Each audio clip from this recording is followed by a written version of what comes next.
About lightning deals. This is an interesting subject. There's a lot of confusion about lightning deals. There's a lot of confusion about who's eligible for them, how you do it, what the fees are associated. So I'm going to make it all clear exactly for you right now, right? So how do you find lightning deals? So they're in your advertising tab, right, under lightning deals. Let's talk about a little bit about how they work, right? So it's usually about 20% off the last 90-day average price. So if you're selling it for $100, right, you're usually going to have to at least take $20 off of that price, right? So 20% of your last 90-day average price, right? So Amazon chooses what's eligible, right? So you have to have a certain set of criteria.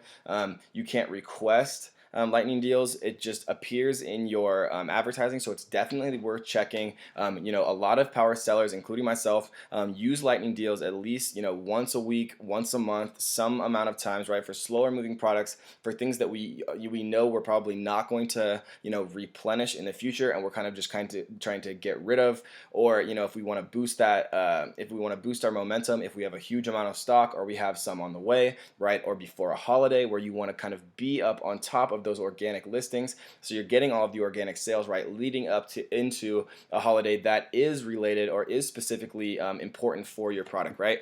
And so the review rating has to be above 3 stars. Most lightning deals last for 4 or 6 hours. In Canada, it can actually last up to 24 hours, but I've seen the USA go for almost up to 8 hours, right?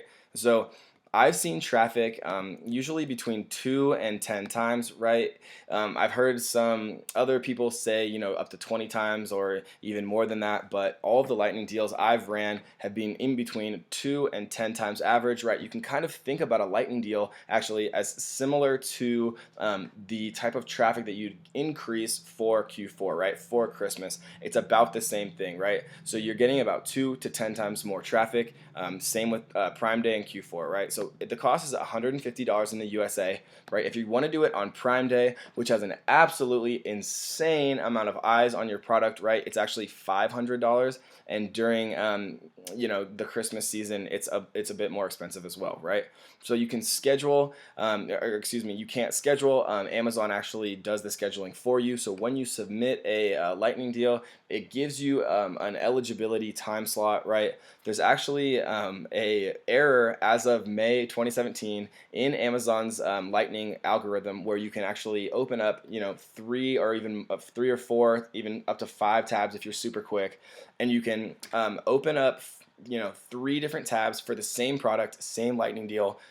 Excuse me, and you can very quickly press submit on all 3 tabs. One tab submit, click to the second tab submit, third tab submit, and it'll actually give you 3 different time slots, and you can choose whichever time slot actually has the best option, right? And so you want to think about when is the best time to do them, right? Mondays are always the best, right? You want to think about both East Coast time zone and Pacific time zone, and so there's reasonable times for your best exposure. 9 a.m. is 12 noon in Eastern time, 5 p.m. on Pacific is 8 p.m. where the highest percentage of people are awake, the highest percentage of people are actively shopping and browsing Amazon, right? And so if you want to look at a little bit more of the advanced tips for lightning deals, let's talk about that a bit.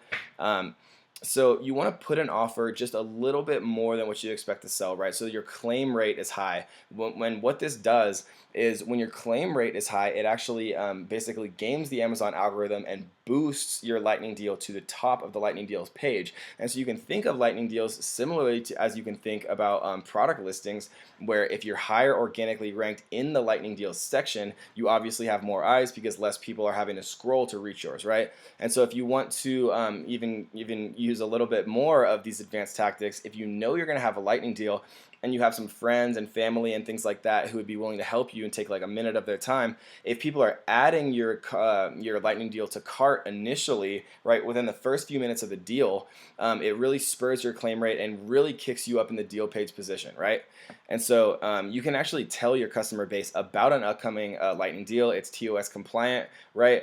And so it's definitely worth doing. You want to focus on those first few minutes of your lightning deal because it's going to really determine like the success of your lightning deal as a whole, right? And so just to summarize, guys, you can't request a lightning deal, but some of your products are eligible, so it's worth checking at least weekly, right? Set yourself an alarm and forget about it. Check it once a week, right? If you have slow moving products, if any of them are eligible for lightning deals, or if you want to boost some momentum going into an important, time stretch for you guys, whether it's a holiday or whatever the case may be, it's always a good way to boost your rank, right? If you are just launching a product and you want to kind of build that initial momentum, and you do build up some reviews and meet those thresholds, above 3 stars and the other thresholds that I listed above, it's definitely a good way to get that initial momentum and really give yourself a huge kickstart when you launch a product.